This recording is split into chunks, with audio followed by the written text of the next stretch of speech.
Sobrang sad, malungkot si Miss Mary. Hi Mary, good morning. Huwag ka na masad. Alam niyo kung bakit mga kaibigan. Nakatanggap po kasi siya ng text message mula sa GCash regarding her G-loan. No? So meron po siyang G-loan, nakatanggap siya ng message. Ang natanggap niyang message ay ito.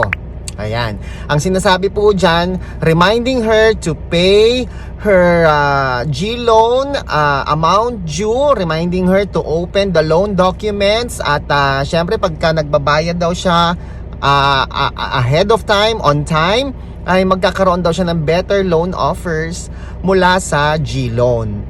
So what she did was, nagbayad po siya ng kanyang amount due sa G-loan at binayaran po niya ito ng buo.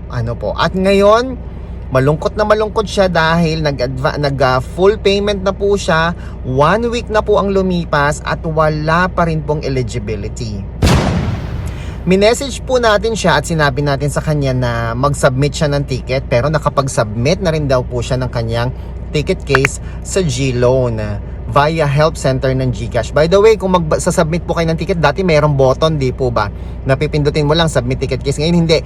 I-open nyo po yung help, tapos pindutin nyo si chat GG. Andiyan si chat GG. Tapos i-type nyo po doon sa kanyang chat box ang submit ticket. Submit ticket at lalabas na po yung button na submit ticket. Kumbaga, upon request po siya, on demand po siya. So ano nang latest ngayon? Malungkot siya kasi nasa kulang 5,000 po yung kanyang full payment, with an expectation, with a hope na makaka-reloan po siya ulit sa G-loan, which did not happen. Ngayon, sabi niya sa akin ano daw ang kanyang dapat gawin. Well, nag-reply naman sa iyo si G-loan, no? Sabi niya ganyan, they are excited daw to see you again, to have you back. Kaya lang, lahat daw po ng mag-a-apply, lahat ng G-loan applicants, whether a new applicants, no, or re-application o renewal, no, dumadaan daw po lahat talaga sa masusing investigation, evaluation. Ano yung mga consideration nila dyan? Number 1, dapat hindi involved yung inyong account sa any fraudulent act. Nako, fraudulent act, yung mga scam, hindi dapat siya involved doon. Number 2, dapat meron kayong good credit record. Yan po yung kanilang tinitignan, pati yung inyong payment habit. So tatlo yan nandyan, ipa-flash ko na lang sa screen. So tingin ko naman, sa palagay din naman niya, wala naman siya fraudulent act.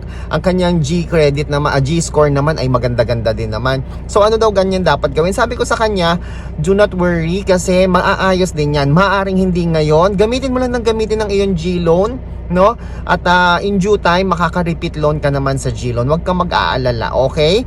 Yan talaga medyo hindi si G-loan na nagsabi, guys. Bawat application, whether a new application or re-application, dumadaan talaga sa masusing evaluation para daw makapag-provide sila ng best service possible sa lahat ng kanilang consumer. Ano ba naman yun? Ganun talaga, di ba? Walang repeat loan na automatic. Kailangan dadaan talaga sa re-evaluation. At ang nag-i-evaluate po, hindi po si GCash. Ang nag-i-evaluate po ay si Fuse Lending Inc., yung kanilang financing partner. Okay? So mga kaibigan, tuloy-tuloy pa rin po ang ating G-Gives Cash Out, G-Gives Convert at G-Gives Trade. Kaya kung meron po kayong eligibility sa G-Gives at hindi nyo naman siya gustong gamitin pang purchase sa Pure Gold, pang purchase sa supermarket, sa pambili ng gadgets, gusto nyo ng cash, kailangan nyo ng cash, pwede po kayo mag-comment down below.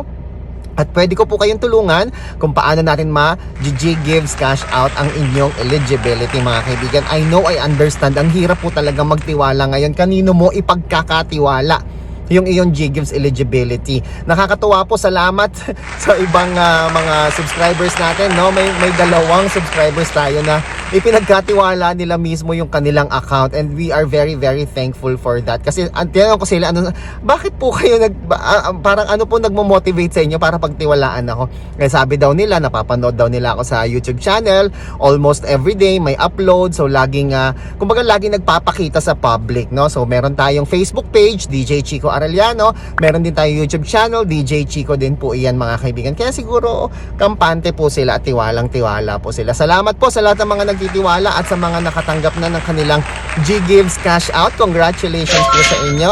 At kung meron po kayo marirefer, just comment down below. Meron akong link dyan. Pwede nyo po akong i-private message para po mag-inquire at matulungan ko po kayo. Okay? Ako po si Chico. Enjoy the rest of the day and God bless po.